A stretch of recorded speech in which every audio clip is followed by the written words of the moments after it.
If they do not get the foundation from 0 to 10 to be successful, they can't win. We're trying to band-aid a lot that's already happened to those kids by the time we're seeing them. So I don't think you're turning off the faucet at age 10. I think you're turning off the faucet at birth. You see kids and they don't make it. And you've been working with them and they don't make it. You pour into them and they don't make it. And then you got to go to a funeral. In the United States, homicide is the leading cause of death amongst black males age 1 to 44. Former football coach Fitz Hill wants to see them make it to 45 and to come out on top. His initiative, called First and 45, brings awareness to the social and economic factors contributing to this epidemic. Welcome to Smart Justice.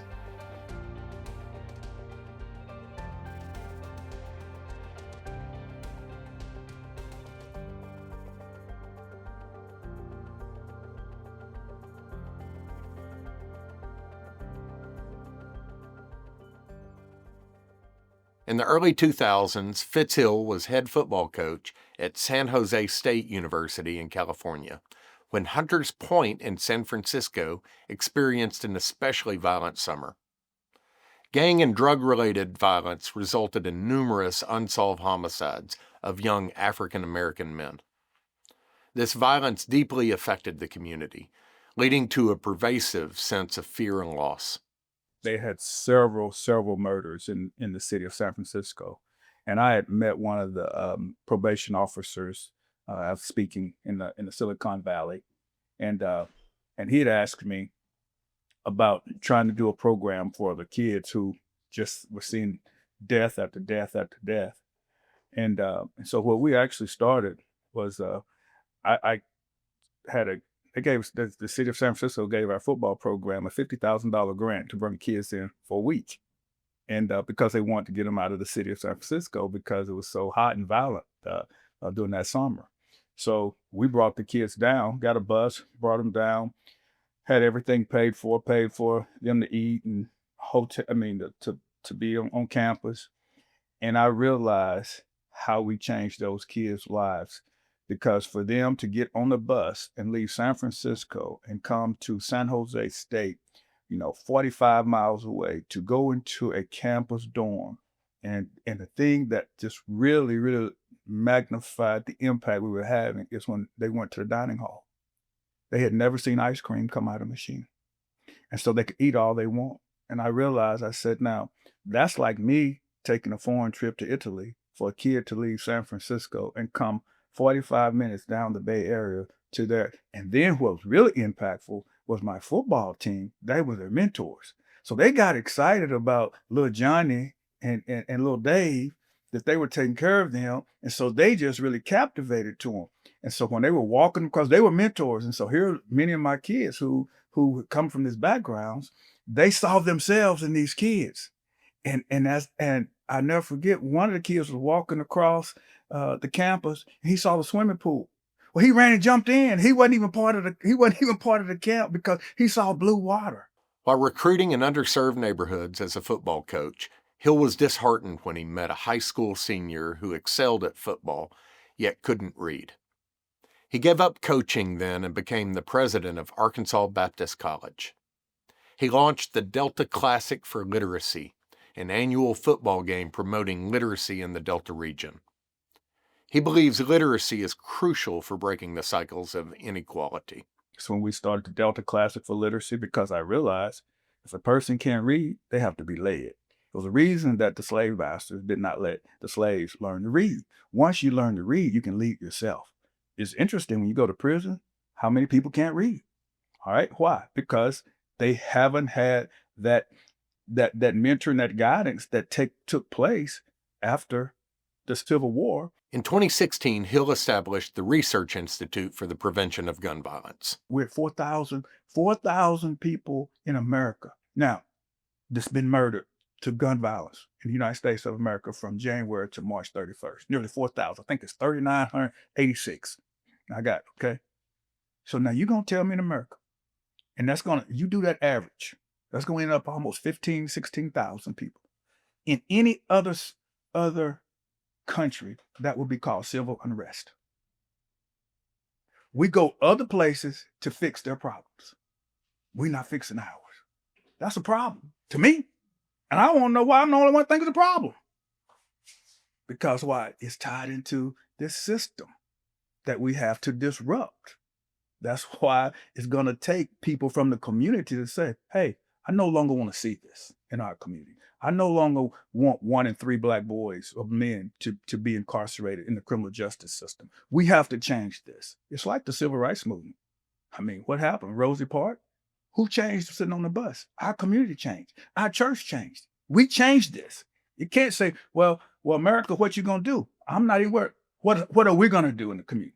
Decreasing teenage pregnancy or providing comprehensive support to teenage mothers and their children could mitigate these risks. So you get addressed the unplanned teenage pregnancies, which is born in poverty. Now, here's what statistics will tell you. A child, specifically, a young Black male born to a teenage mother in poverty, okay, those social determinants are already predicting what you're going to need 15 years from now. And this is so important to understand. This is science. This is not Fitz Hill. This is science. The science will tell you that a child born into poverty to a teenage mother, that child, upon conception, when the sperm hit the egg, has a 2-to-1 chance of going to prison. Think about that. That's what's happening. And you know what that's creating? The permanent underclass. Which, that's the reason when I tell people, you realize that 2% of the population is responsible for over 56% of the homicides.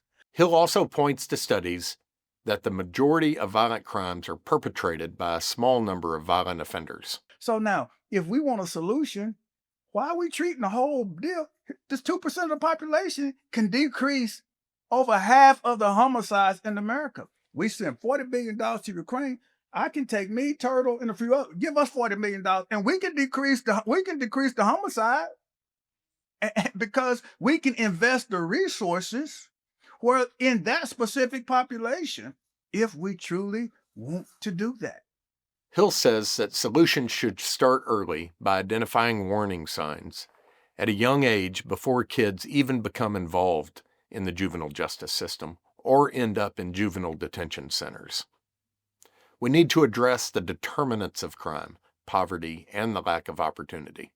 Nearly 80% of all of those youth males in juvenile detention facilities right now have multiple elementary school suspension. One of Hill's latest projects is bringing a Meta 24 Learning Center to Little Rock on the campus of Arkansas Baptist College. The Meta 24 curriculum creates a makerspace that helps at-risk youth develop technology skills and learn entrepreneurship. Part of the program includes bringing the kids from juvenile detention centers to the campus. The program also assesses the needs of local employers and provides young people with transferable job skills. It's providing young people with the skills that they need to thrive and create their own opportunities. But we've been really excited about the DYS students coming here, being released from Alexander graciously to be able to spend some time with us, just to watch their interaction with, all the machinery, all the software, taking them through some pretty basic academic exercises. Just very excited for them to learn how to start businesses, learn the manufacturing process. We've been here with Dr. Hill for the past month, meeting with community members, corporations, really focus on getting those transferable skills to give them some hope for some jobs outside of, directly from high school. So, when I first was asked to come here, I'd never really I've been through Arkansas, but never really been here. When I heard about the violence that was here and I met, Dr. Hill, when I first drove through here, I was like, there's nothing to do, right? And one of the things that struck me is we sent tons of kids from Chicago, Detroit, New York, where we work. We used to send them down to college, to Memphis, or whatever. We stopped doing it because we had more resources in a lot of ways in our own schools, in our tiny schools, than they had in the colleges we sent them. And we were very careful about when we sent kids to college because we didn't want them to have a bunch of debt. but then they're graduating, they weren't able to get jobs because people didn't really respect the places they went. And so when he went through and saw what we did in these other states, he asked me to invest, this into the program here so we can create a pipeline. And what's great is, because the space is more available and readily available, it's great because I can take kids that have started the process, they can get a college degree, they can get, a certificate. And so building this within a few schools across, the city, we're able to build that pipeline, connect to these, the emerging and growing and established companies here to do what we have to do. Support for Smart Justice is provided by Restore Hope, dedicated to empowering communities by offering the coordination and tools needed to support the vulnerable. Learn how you can bring these tools to your community at restorehope.io. Juvenile prosecutors handle cases involving teens who break the law. They're often seen as the gatekeepers who decide which juveniles should be charged. In recent years, though, their role has expanded from solely reacting to crime to actively engaged in strategies to prevent it. In Pulaski County, Arkansas, Juvenile Division Chief Casey Beard balances courtroom duties with community engagement. We have gone from what I would consider more youthful, violent offenses, misdemeanors, petty kind of things within the schools and within our community to what feels like a community surrounded by guns and engaging in violence. And sometimes it gets overlooked, but there are a lot of property crimes as well. And it tends to be youth looking for guns and looking for the things that they can make a lot of money on or make fast money on. And when they do that, they are putting themselves in harm's way as well, because there's no telling when the community or law enforcement would have to take any action that could hurt them as well. Beard says she's seen a noticeably and alarming shift in the types of offenses young people are committing. Guns would be my top answer to that. But the other huge change in the time that I've been there is social media. What our kids could do and only be seen within their backyard and by the people that they go to school with or the people in their immediate surrounding community, they are literally touching other people everywhere by that public display of violence and the rap music that has a lot of diss type behaviors in it, and the holding of guns and weapons, but us not being able to prove that that's what they had possession of, because you can't tell from looking at a video if it is an assault pistol, or a BB gun of some sort. And so that has added a whole different dynamic. She says there's been a rise in the number of ghost guns, which are 3D printed guns that can look and operate like commercially manufactured ones. They're even 3D printing guns. They call them ghost guns, where you can literally walk through a metal detector and they won't get them because they are from 3D printed. And y'all, a 3D printer is like $300. And then you can print guns with them. And so there's a lot of places that's coming from. The switches that they're putting on Glocks and AR-15s to modify them into, fully automatic machine guns. Those are 3D printed, tiny little pieces of plastic. Technology is a double-edged sword. It can be a tool for connection, for learning, and for empowerment. But it can also be a weapon, a means of spreading fear, inciting violence, and amplifying harmful messages.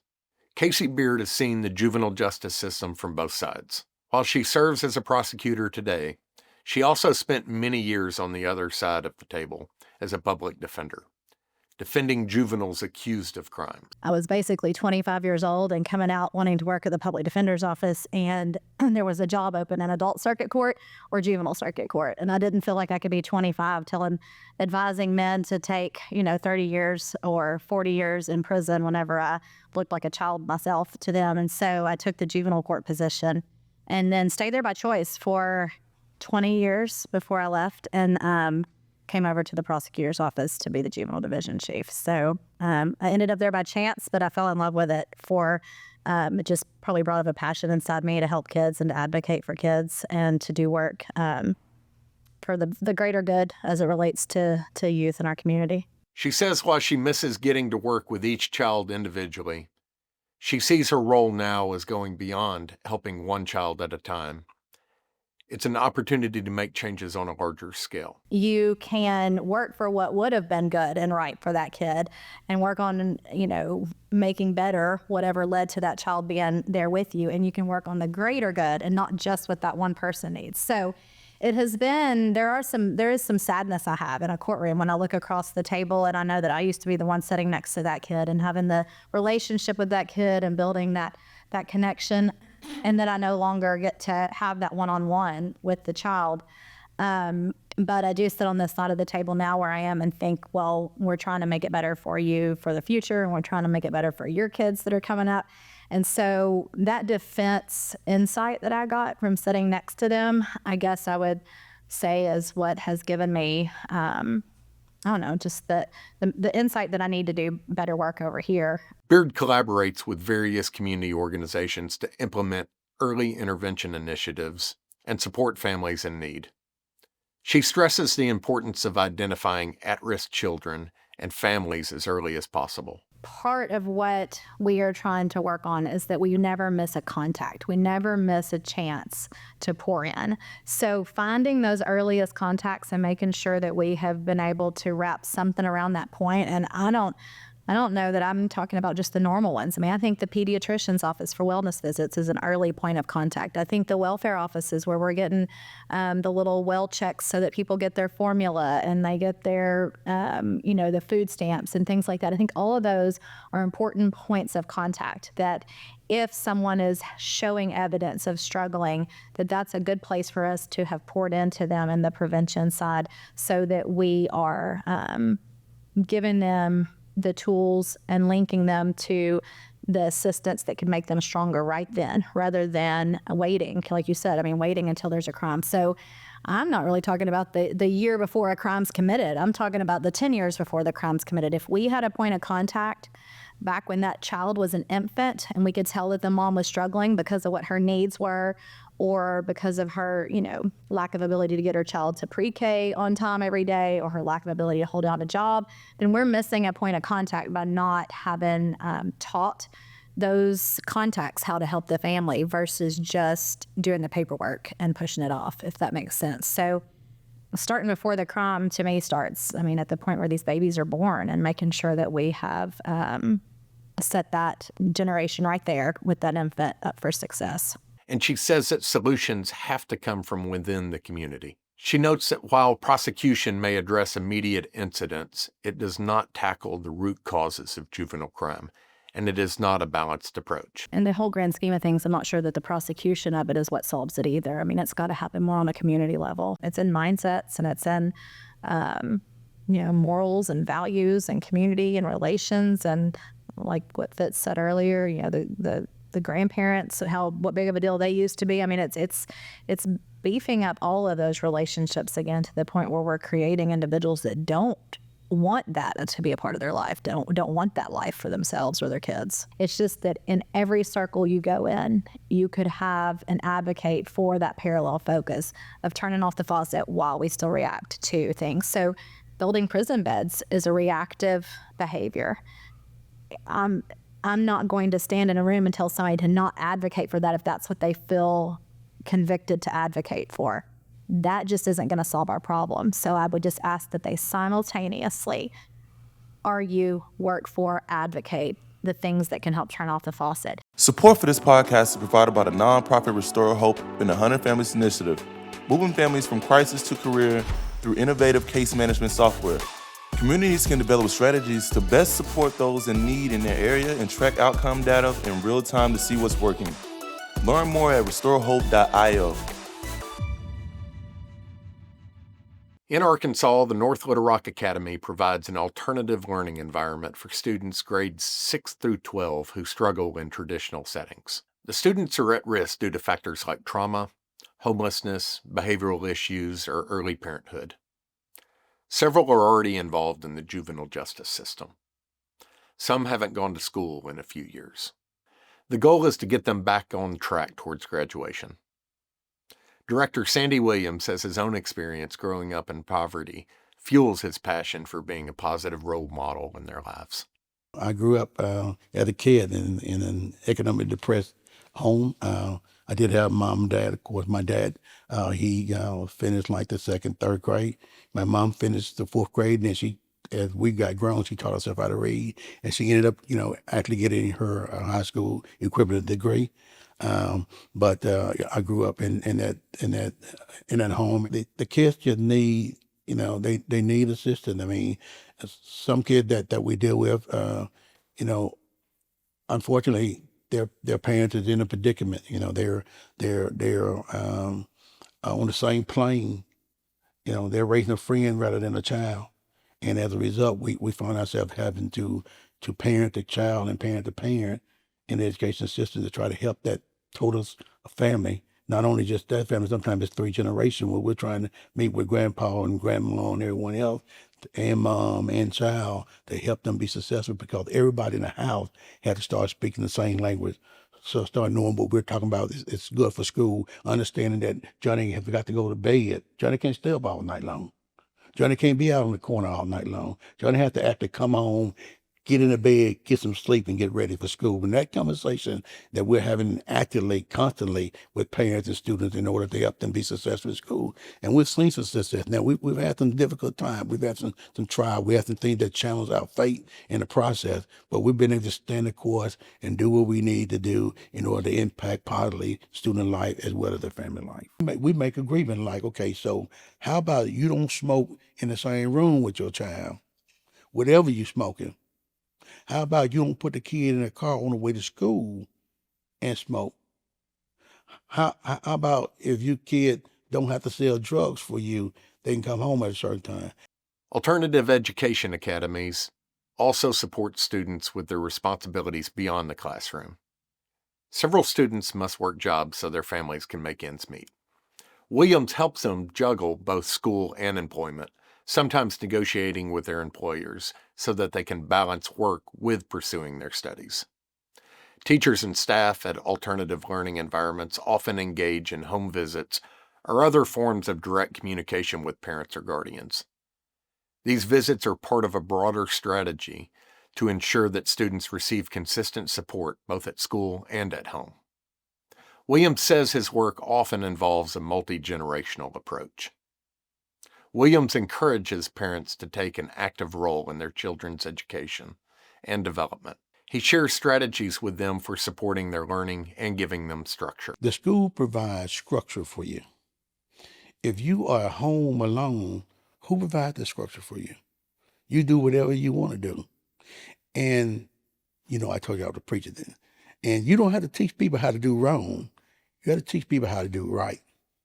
Wrong comes automatically. So without supervision, without care, and not that the family is neglecting, but the family's trying to take care of them, and the school just put them out.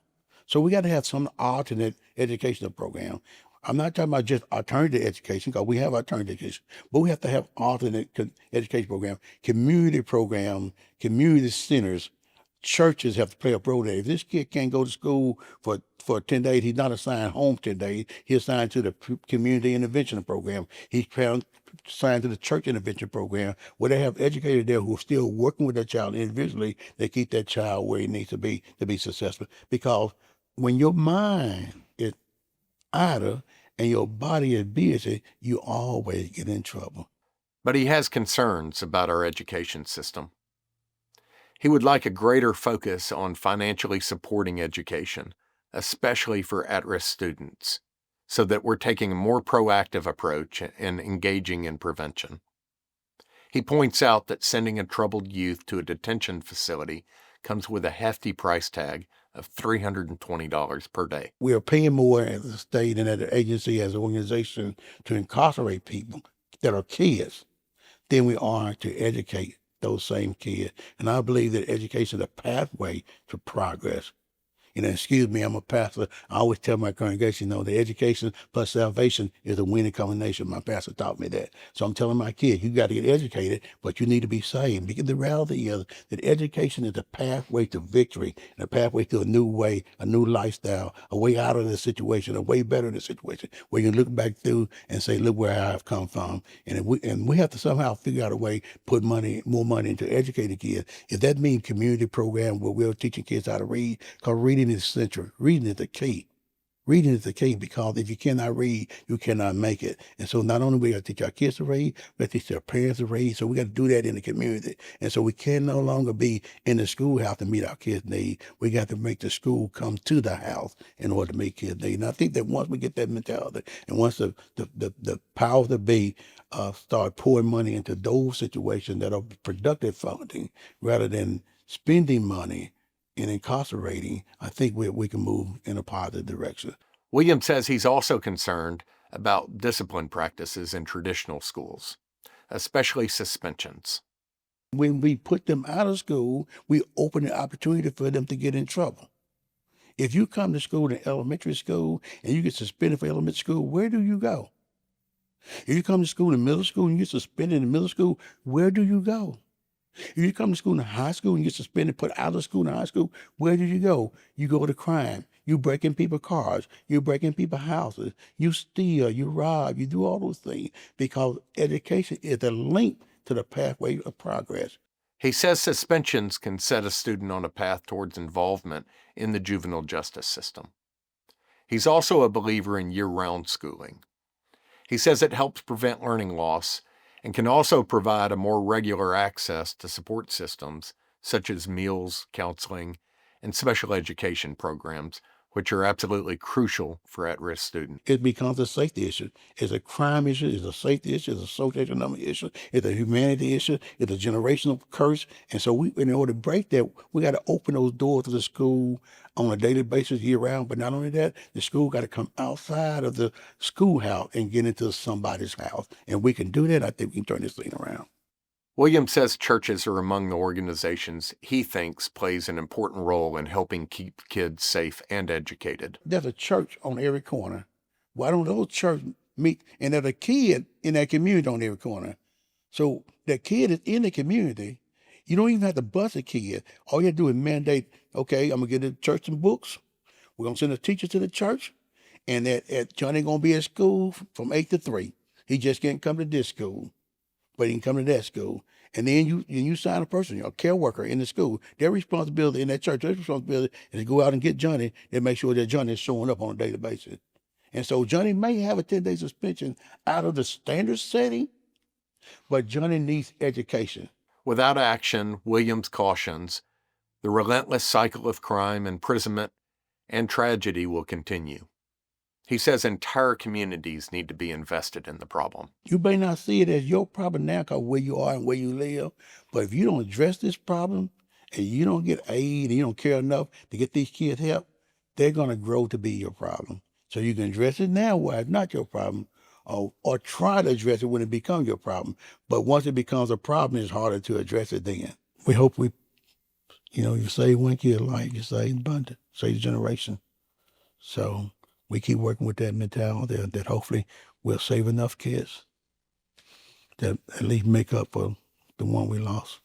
But it's tough. I lost a couple kids this year. I lost one kid this year. He and his first cousin, 7th, 8th grader, involved in stuff, and they both got killed together.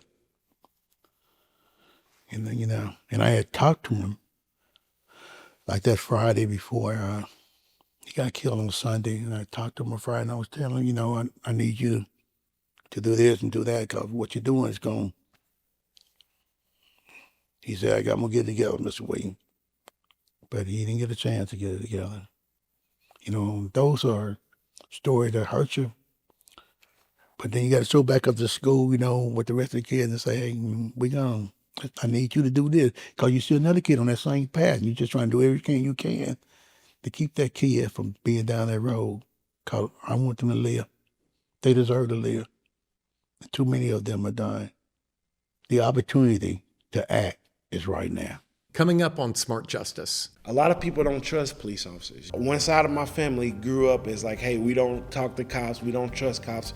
Smart Justice is a production of Restore Hope, a software and services organization providing proven community-driven approaches leading to better outcomes for at-risk families. Executive Director of Restore Hope is Paul Chapman, with Associate Directors Karen Phillips and Sarah Littleton. Visit smartjustice.org for more coverage on justice system-related issues.